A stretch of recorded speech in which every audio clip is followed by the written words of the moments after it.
చేసినాడు.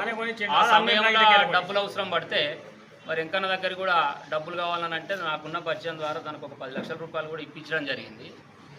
అప్పటి నుండి తనను డబ్బులు కావాలని చెప్పి కొడుకును భార్య ఇబ్బంది పెట్టి కొడుతూ ఉంటే గ్రామంలో అందరికీ తెలుసు. వాళ్ళ కుటుంబ వ్యవహారంలే అని చెప్పేసి ఎవరు ఇన్వాల్వ్ కాలేదు. ఈ గ్యాపుల్నే తనను కొట్టిన తర్వాత ఏదైతే ఆ ఎకరా భూమిని తన భార్య పేరు మీద రిజిస్ట్రేషన్ చేయించిండ్రో ఈయన వెళ్ళిపోయిన తర్వాత ఆ ఎకరా భూమిని కూడా అమ్ముకొని భార్య ఉన్న కొడుకు డబ్బులు తీసుకోవడం జరిగింది. ఆ తర్వాత కూడా ఇంకా ఇతను అలా కొడుకుది ఒక సంబంధం ఆ అమ్మాయిని మళ్ళీ విడాకులయ్యే కార్యక్రమంలో కూడా ఒక 20 లక్షల రూపాయలు తను ఇచ్చిన ముచ్చట మాకు తెలుసు, అది వాస్తవం. అలాగే ఆయనకు ఇంకొకటి ఏంటంటే ఆన్లైన్ గేమ్ ద్వారా కొంత డబ్బు కూడా పోగొట్టుకోవడం ద్వారా ఆయన దగ్గర ఉన్న లిక్విడ్ క్యాష్ ఇచ్చి ఆ ఆపు కూడా తీర్చినాడు. మరి వాళ్ళకి ఇట్లాంటి కొన్ని కుటుంబ సమస్యలు ఉన్నాయని మా దృష్టికి వచ్చినాయి.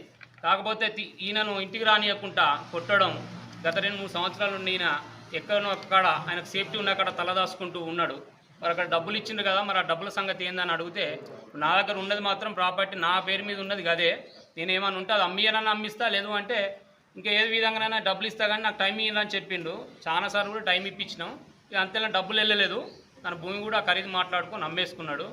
తన కొడుకు కూడా 1 ఎకరన్నర 2 ఎకరాలు పెద్ద పిల్ల ఫ్లాట్ కూడా తను చేసిందని చెప్పిండు. మాకు కూడా తెలుసు తన పేరు మీద ఉన్నది. వాళ్ళ భార్య పేరు మీద సభ్యత్వంలో సుమారు 1 కోటి రూపాయలు చేసే ఒక బిల్డింగు కూడా తన భార్య మీద చేసినాడు.